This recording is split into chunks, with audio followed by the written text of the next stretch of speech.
Join me on a fascinating journey where I show you some of the techniques used in scale aeromodelling. Hello again, modellers. We're back in the workshop. What I wanted to show you today was just a quick video on the radio gear that we use on these small indoor models. You might not be familiar with it, so I thought I'd just whiz through what I've used for this Blackburn monoplane. It's not going to be a very heavy model. I would hope it's going to be somewhere around 150 grams. Hopefully less than that, but you never know. So for a model of about that size, I'm going 2S and I'm going brushless, okay, which is a new area for me as far as indoor models goes. 2S, the voltage is too high for the receivers and the servos, and it will probably, well, it will melt them. So what you have to do is use a beck within your speed controller to feed the receiver, and I'll show you all that in a moment. It's also quite difficult to measure the power of a system like this when you're limited to things like, in this ESC for example, 6 amps is your limit. It's very difficult to work out how much prop you need and how much power you've actually got and whether you're anywhere near damaging circuitry, because you really mustn't let the smoke get out, and the smoke always wants to escape from these epoxy electric models. So anyway, I'm going to leave it at that, and let's go and have a look at the setup that I've built for the Blackburn monoplane. So here's the setup that I'm using. Now you can see here we've got 2 small servos. These only weigh a couple of grams each. Not hugely powerful, but more than powerful enough for what we want. Nice light wires. What else have we got here? We've got a brushless motor. It's quite a small unit. Put my finger in shot so you can see. At the moment it's sitting there with a GWS 5030, which is a 5.3 prop, which I have no idea whether is going to be right or not, but I've spun this up to half throttle and it seemed probably all I was going to need. We can probably go higher than that, but until I've got my watt meter sorted out so that I can actually measure the power of this setup, I'm going to leave it at the 5.3 and just limit myself to half throttle.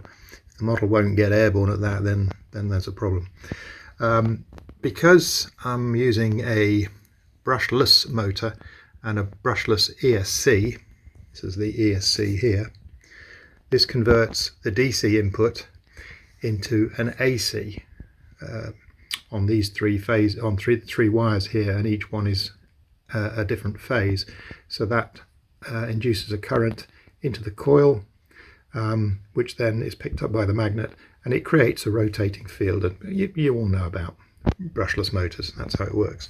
So the ESC takes signals in from the receiver and alters I think it alters the pulse duration between each of the circuits, between each of the three wires going out, and that's how it works. The pulse lengths get longer, therefore you're going to get more power, roughly, something like that.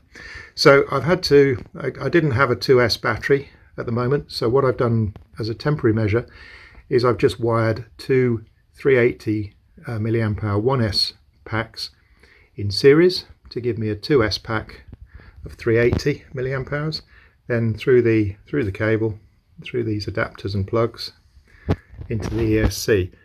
The ESC has a built-in beck. Let me just turn this over so you can see the spec of the little beastie. So here you go. It's just a cheap and cheerful jobby. It's a 2 to 4S LiPo.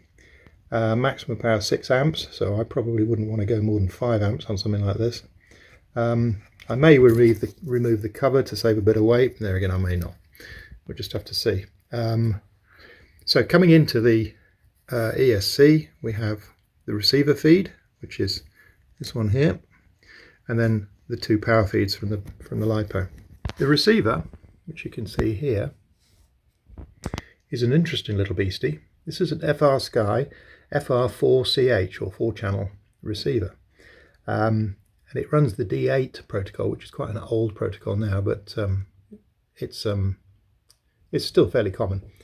You'll notice that the interesting thing about it is that it doesn't have any output pins for connectors and plugs.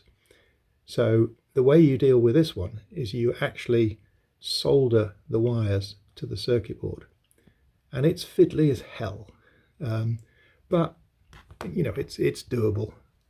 And there you go. I've got one channel that I've not used yet, so there's the bind plug on the back and the antenna.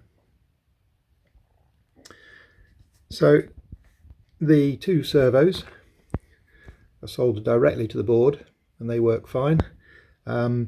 You've got to go through these little white servos and find ones that actually work well and precisely, because I've got several. Let's have a look over here. That are now scrap.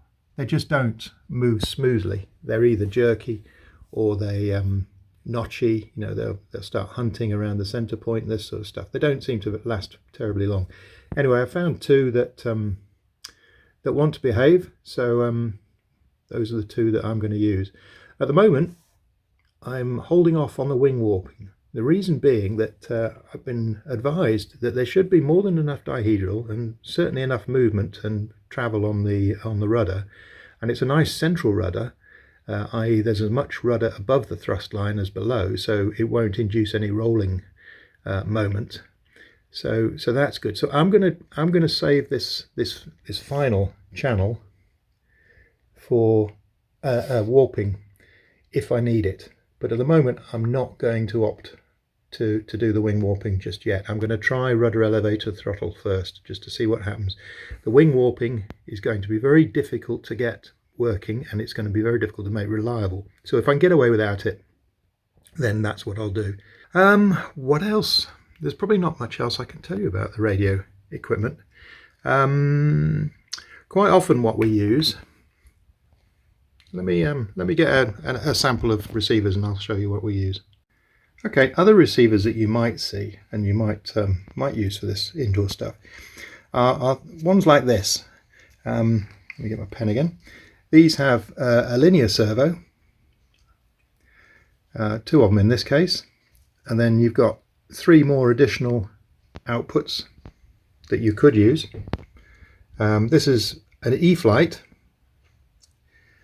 type receiver, and yes, it's a 5-channel.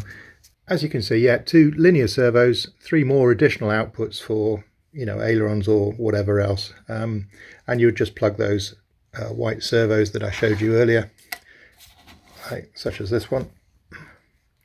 These would just plug into that board. Another one is this one here, very similar again. Two linear servos built into the board. Probably an E-Flight one, but I'm not absolutely certain. But the motor goes off the black lead, the battery comes in on the white one. As I said before, two linear servos, two additional channels for other bits and pieces. So whether this is an E-Flight one or whether it's something out of a different model altogether, I can't really tell you, but this is the sort of thing you're looking at.